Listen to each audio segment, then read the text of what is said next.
I need you to prove that you have the support of your people. And we can only show that support if you sign up to our website, and we have thousands and thousands of signatures. Not a few hundred, not 1,000 or 2,000, but hundreds of thousands of signatures. And that isn't difficult for our community. When we say every year that we are answering the call of Imam Hussein, when we cry for Sayyidah Zainab, this is her call, this is in response to their call, that who is there for us. If we don't stand up now, we will see what they have done in Syria last year. In Hujr ibn Adi's grave, they demolished it. So if we don't speak up, the next lines will be Iraq. And I think we're batting against time. So please contact us. We have our team outside, Brother Ali Jafri, who seems to be running a lot of projects. And so we are outside, and if you've got any questions, please do ask them. Join up today, and we can add your name to our database. There's various contacts. Sorry, let me put that up. There's various contacts you can make with us. We can come to your centres, we can give presentations, and we can let you know what our work is. Please do sign up and join us today. There's a short video that I'd like to show to you, which is from our Muharram promo, and I'd just like to thank you all, Sayyid, for giving us the opportunity to talk today. Thank you very much.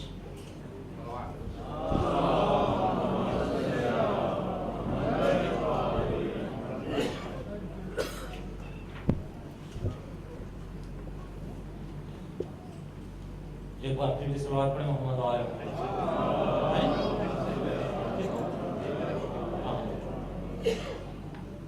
अभी ये clip यहाँ पर चल रहा है आप मदद करें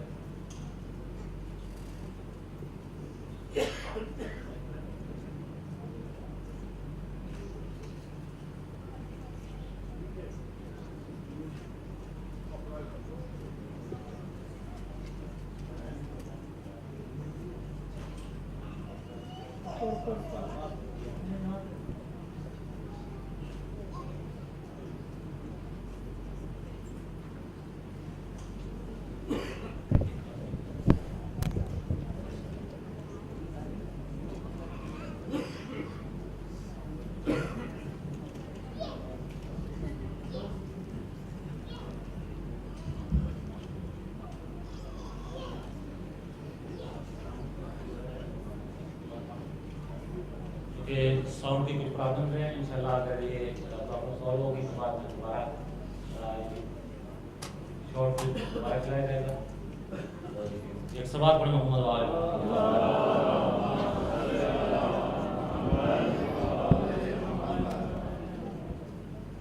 वैसे हुआ तो ये करता है कि जब इस किस्म की कोई गैदरिंग हो तो लोग तकाजा करते हैं कि कुछ गरमाने वाली बातें भी हों लेकिन शायद मैं महसूस कर रहा हूँ कि आज इतनी गर्मी है कि उन बातों की ज़रूरत महसूस नहीं हो रही लेकिन शायद इस गर्मी में और वो वाली गर्मी जिसकी बात की जाती है उसमें फ़र्क है तो आपके थोड़ा सा इंतज़ार आपको और करना पड़ेगा तो इंशाल्लाह हमारे दरमियान आज शहरियार बैत क़याम आज़मी साहब भी मौजूद हैं वो आकर इस गर्मी को मज़ीद बढ़ाएंगे लेकिन वो जो गर्मी है मोहब्बत अहले बैत की उसका रंग कुछ और होता है और ये वाली गर्मी है इसका अंदाज़ और असर कुछ और होता है लेकिन कबल इसके कि मैं क़याम आज़मी साहब को दावत दूँ ताकि इस महफ़िल को मनव्वरतर और नूरानी तर करें मैं दावत दूँगा ब्रदर ज़ैन अवान को कि वो स्टेज पर तशरीफ़ लाएँ और ख़ुसूसी तौर पर यूथ के हवाले से गुफ्तगू करेंगे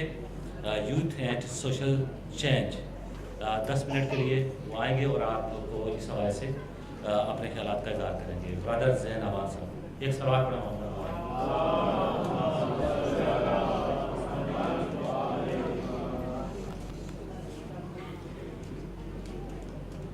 बिस्मिल्लाहिर्रहमानिर्रहीम अल्हम्दुलिल्लाहि रब्बिल आलमीन वसल्लल्लाहु अला मुहम्मद व आलिहि तय्यबीन अत-ताहिरीन अल-मासूमीन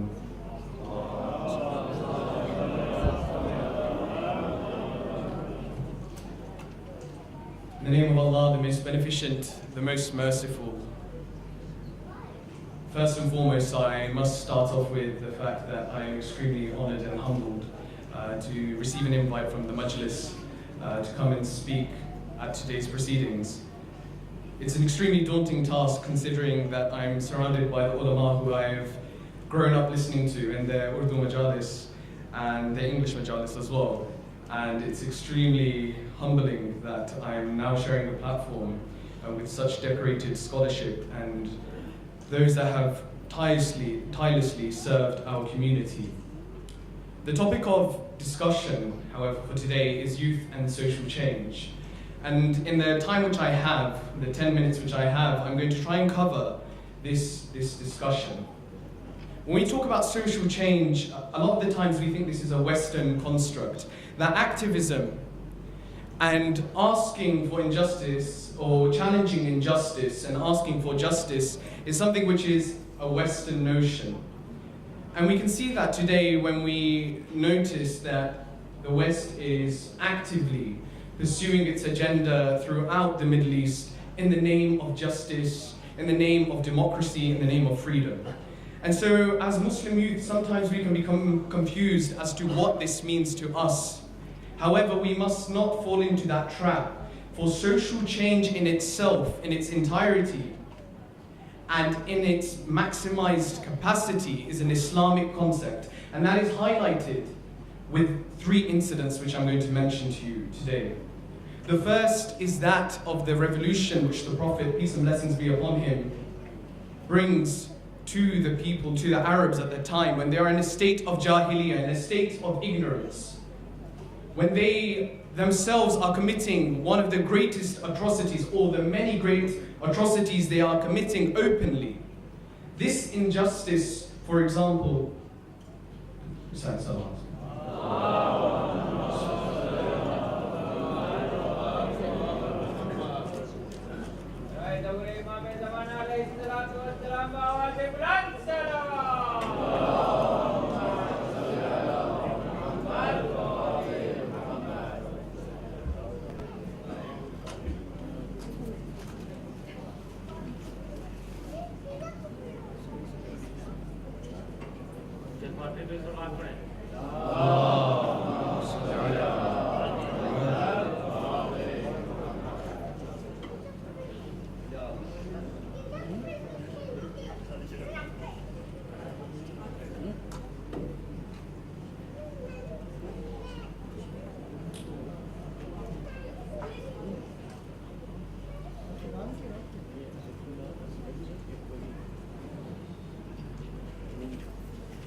So we were saying that with the revolution of the Prophet, before that we see a state of jahiliyyah, utter injustice, both committed by men to themselves and to the society which they live in.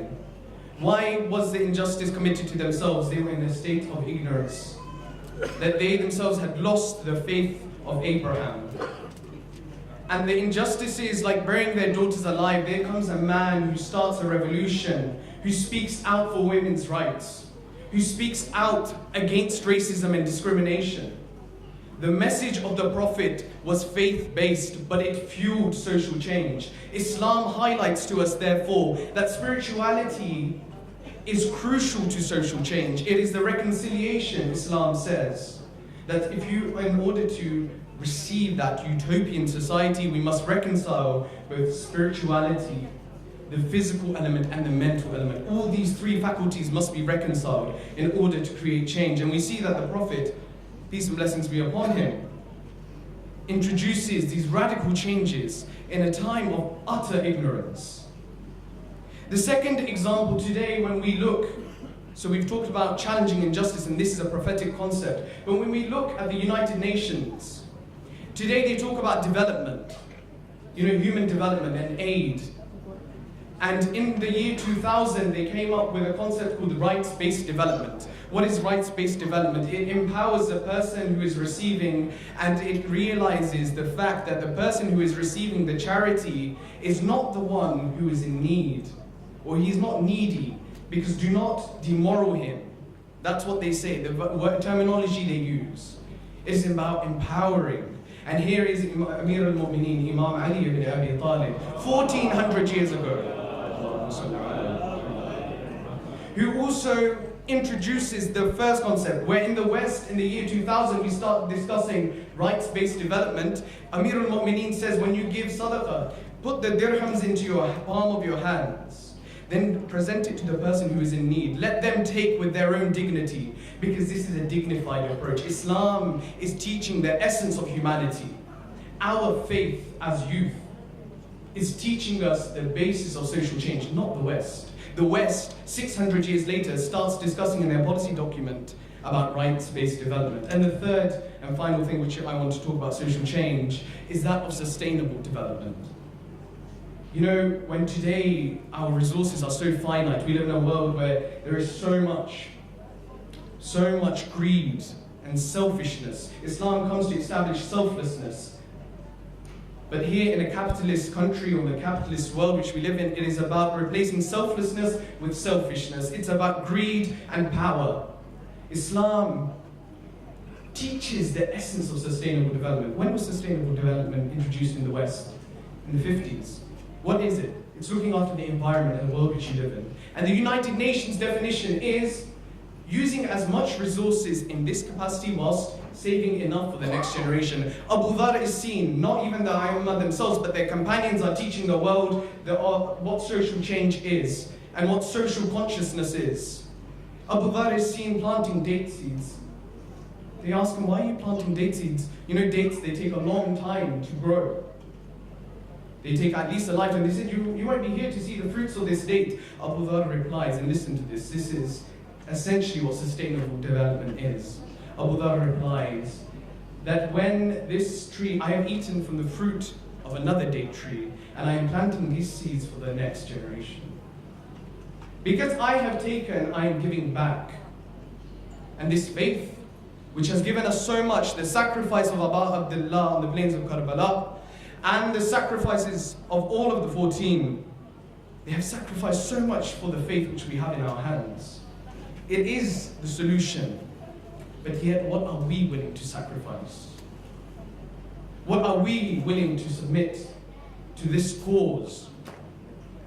And why youth? This is the second segment of the talk. Why youth? Why is youth such an important time? And with the respect of the scholars, it is important as a community we recognize the value of the youth. In Munajat al-Sha'baniyah, the one which we recite in this month, and if those of you who haven't taken the opportunity to recite it, please read the translation as well. Amir al-Mu'mineen states that I have wasted my youth. But he singles out this faculty of youth. Why? Because it is such a special time of self-development. It is a time of vitality. And this element of shabab, the youthfulness, is seen throughout our riwayat, that it is mentioned as a sacred time because it can either be destroyed, and there is twofold. It is one down to the youth, but also down to the environment which he lives in. So we realize that youth and social change, if they were to go hand in hand, the revolution it could bring. When we see the revolutions which are being carried out by the Prophet, Ammar and Imam Ali, people like that, the Sahaba of the Prophet at the time were very young. And they were the fuel, the energy of this movement. But we must realize that at the end of the day, we have the solutions with our faith. But are we willing to reconcile our lives, the world which we live in, with Islam? I talked, and this is my final point, and it's just a question because it's Wali al-Asr conference. Imam al-Hujjah should be in our minds as youth for every action which we take, from the degree which we are studying, to the morning which we wake, and we say, where is the Imam of our time? But to be honest with you, I as an individual, how much do I miss the Imam? What is intizar for me? Is it pacifism? Is it someone who just sits and says, the struggle of the Shias dying in Pakistan, the struggles of the Shias in Bahrain, and what is happening in Iraq is not my concern, because the Imam will come and establish a judgment. This is not intizar. This is pacifism. It is not active awaiting. When we say await, we don't sit and look at a clock. We look at how we are building a movement, because the Imam is coming to establish a government.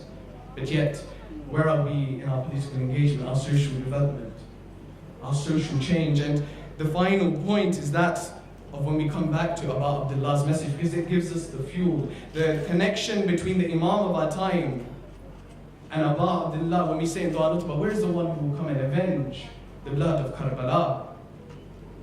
This Imam Hussein, when we read the incident, a lot of the times we read about Hur. There are two Hurs on the plains of Karbala, as we should know. There is one Hur Who is the free who comes to Abu Abdullah when on the night before Ashura, and he presents himself to the Imam. He has ma'rifah of the Imam. He realizes, he recognizes that this is the Imam.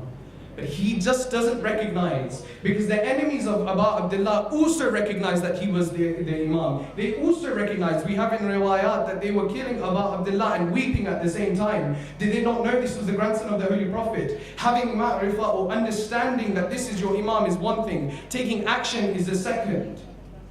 So Hur here takes action, and he comes to the side of Abu Abdullah, and he becomes one of the most freest man in the books of history.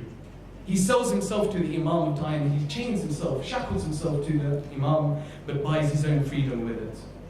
But then the second qura is the one which we should reflect on. Ubaydullah Hurr Jawfi, the one which we don't like to reflect on. Why? Because Ubaydullah Hurr Jawfi had many opportunities in the lives of the other Imams before Imam Hussein, Imam Hassan, Imam Ali. In Imam Hassan's time, there's a lot of inactivity with him, but he's presented an opportunity with Imam Ali in Siffin, and he rejects it.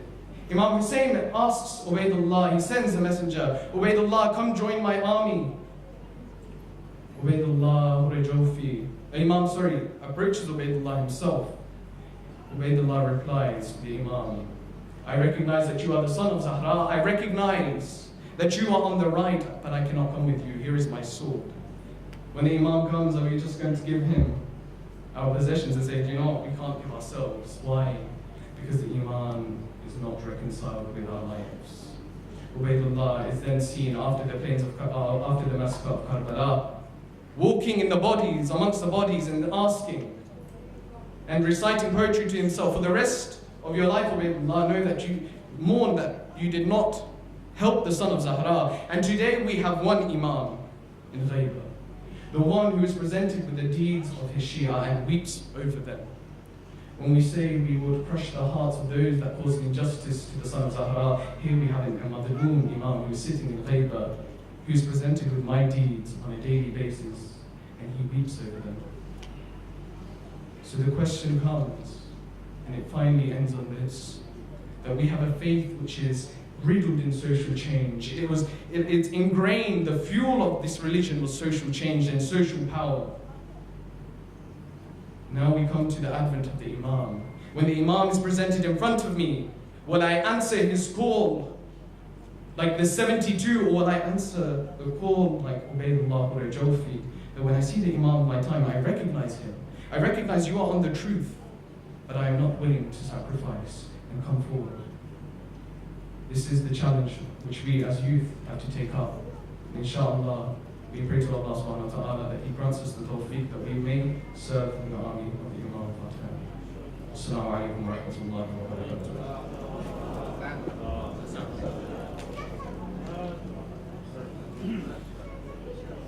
Thank you, brother. ये थे brother ज़हन अवान, खुदावंद mannan इन्हें मज़ीद इल्म मारिफत की दौलत अता फरमाए। और आज के इस प्रोग्राम में, जैसा कि मैंने पहले आपकी खिदमत में अर्ज़ किया, हमारी खुशकिस्मती है कि हिंदुस्तान से तशरीफ़ लाए हैं शायर आले बैत डॉक्टर प्याम आज़मी साहब। ख़ुसूसी तौर पर शिरकत उन्होंने यहाँ फरमाई। शायर तो आपको बहुत सारे मिल जाएंगे, ना जाने एक दरख्त को देखकर शायरी करना शुरू कर देते हैं, शायर पत्थर पर बैठकर सिगरेट पीते पीते नज़में लिख देते हैं। लेकिन बामाना शायरी करना ये वाक़या खुदा की तरफ से एक देन है।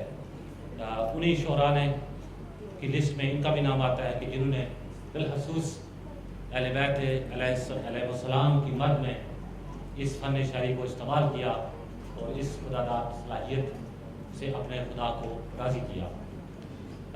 डॉक्टर प्याम आज़मी साहब ऐसे शायर हैं कि जिन्हें ये हुनर नसीब हुआ है कि किस तरह मानी को अल्फाज का लिबास बनाया जाता है। आज मैं फिर एक बार ये सादत हासिल कर रहा हूँ गुज़श्ता साल की तरह कि उन्हें दावत दूँ और आपके सामने वो आज की महफ़िल के लिए एक ख़ुसूसी जो उन्होंने कलाम मुंतखब किया है आपके सामने पेश करें। डॉक्टर प्याम आज़मी साहब एक सवाल के साथ।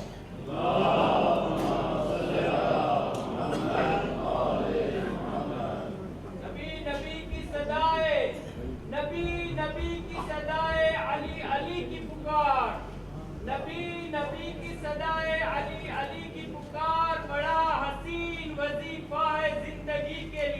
مجھے کسی سے محبت نہیں علی کے سوا، مجھے کسی سے محبت نہیں علی کے سوا، میں ہر کسی سے محبت کروں علی کے لیے، نعرہ حیدری۔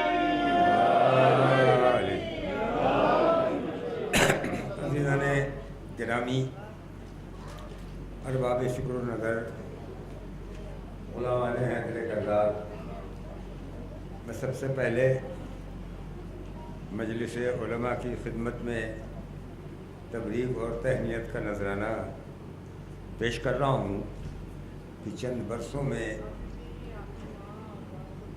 زیادہ ترقی میں جس پرسکون انداز میں انہوں نے قدم بڑھایا ہے اور قوم کی رہبری کی ہے، وہ قابل ستائش ہے۔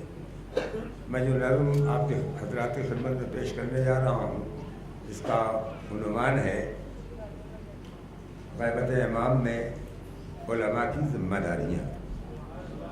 یہ موضوع مجھے حجت الاسلام والمسلمین مولانا محمد حسن معروفی صاحب نے دیا تھا چند دن پہلے، اور انہوں نے کہا تھا کہ اس موضوع پہ آپ نظم پیش کریں۔ میں آپ حضرات کی خدمت میں، علماء کی خدمت میں نذرانہ عقیدت پیش کر رہا ہوں آپ حضرات کی طرف سے، اس لیے کہ علامہ اقبال نے کہا ہے شاعر قوم کی زبان ہوتا ہے، قوم اپنی شاعر کی آنکھوں سے دیکھتی ہے۔ مجھے امید ہے کہ میں جو کچھ عرض کروں گا میری قوم اس سے اختلاف نہیں کرے گی۔ ملاحظہ فرمائیں۔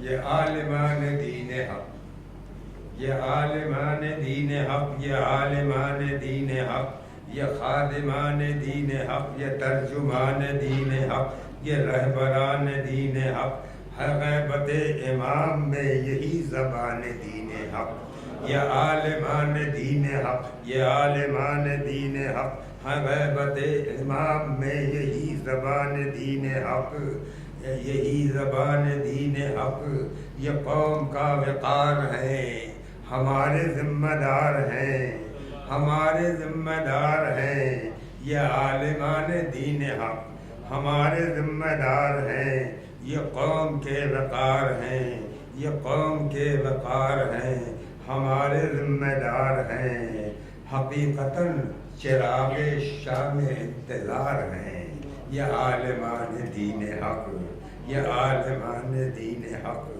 ولی عصر آفتاب آسمان دین حق، ولی عصر آفتاب آسمان دین حق، یہ عالمان دین حق چراغ شام انتظار ہیں، یہ عالمان دین حق علم ہے ان کے ہاتھ میں صلاۃ اور صوم کا، علم ہے ان کے ہاتھ میں صلاۃ اور صوم کا، علم ہے ان کے ہاتھ میں صلاۃ اور صوم کا، یہی تو آسرا ہے آج اس غریب قوم کا، یہی تو آسرا ہے آج اس غریب قوم کا، اس عہد ظلم میں یہی ہے پاسبان دین حق، یہ عالمان دین حق، یہ عالمان دین حق، جلال دشت کربلا کے، جلال دشت کربلا کے اب یہی امین ہے، جلال دشت کربلا کے اب یہی امین ہے،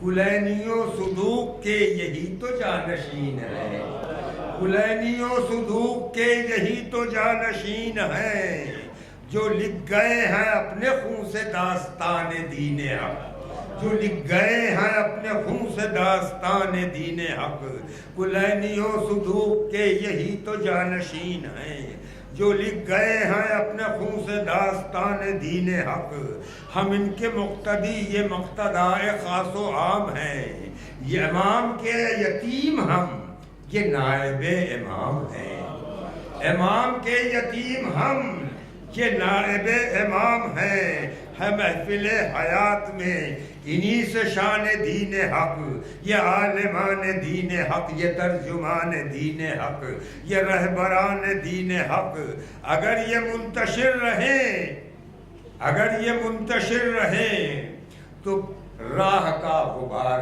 ہیں، اگر یہ منتشر رہیں تو راہ کا غبار ہیں، مگر جو متحد ہیں پھر تو آہنی حصار ہیں، مگر جو متحد ہے پھر تو آہنی حصار ہیں۔ یہی تو آج ہیں امیر کاروان دین حق، یہ رہبران دین حق، یہ عالمان دین حق۔ کرو یہ ان سے التجا، کرو یہ ان سے التجا، ہمارے ہاتھ تھام لے، کرو یہ ان سے التجا، ہمارے ہاتھ تھام لے، ہمارے کام آئیں اور ہم سے اٹھ کے کام لے۔ کرو یہ ان سے التجا، ہمارے ہاتھ تھام لیں، ہمارے کام آئیں اور ہم سے اٹھ کے کام لیں۔ پھر آج لے رہا ہے وقت امتحان دین حق، پھر آج لے رہا ہے وقت امتحان دین حق۔ کہو حضور اٹھ کے اب ہماری رہبری کریں، کہو حضور اٹھ کے اب ہماری رہبری کریں۔ جنہیں ہے خوف وقت، جنہیں ہے خوف وقت، جنہیں ہے خوف وقت کا، کہو حضور اٹھ کے اب ہماری رہبری کریں۔ جنہیں ہے خوف وقت کا وہ رقص منبری کریں، جنہیں ہے خوف وقت کا وہ رقص منبری کریں۔ کہو حضور اٹھ کے اب ہماری رہبری کریں، کہ آپ ہی ہیں اب امیر کاروان دین حق، یہ عالمان دین حق، یہ عالمان دین حق۔ سنا ہے رخ یزیدیت کا